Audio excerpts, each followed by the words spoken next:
How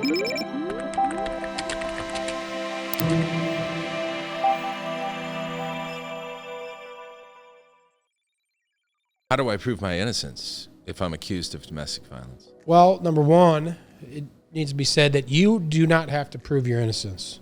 The burden of proof always rests entirely on the state of Missouri against the prosecutor. So they have to prove that you, in fact, did what you're accused of beyond a reasonable doubt. So the phrase, any defense lawyer will immediately correct that, is that we have no obligation to prove that our client was innocent.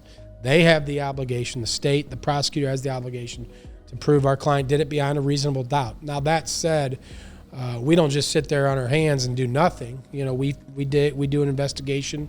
We speak with our client about what took place, what didn't take place, our available defenses. Is this a self-defense case?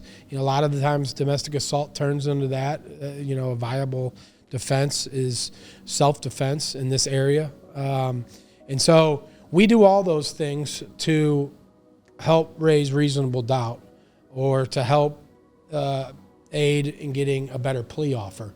We do our investigation. That could come in the form of text messages, and there's history of this or prior calls to police.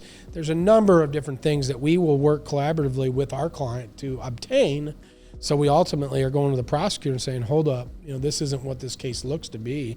Let me show you X, Y, and Z, which could debunk these allegations or refute them, prove them to be false. So we never have an obligation to prove our client didn't do it. However, we will do a lot of things, investigation, working collaboratively with our client to help refute these, to help show that they're false or that the accuser is not credible. And a lot of this is challenged in these turn-on depositions as well, which is taking the alleged victim's sworn statement and challenging, truthfulness, veracity, credibility, timeline, et cetera, et cetera.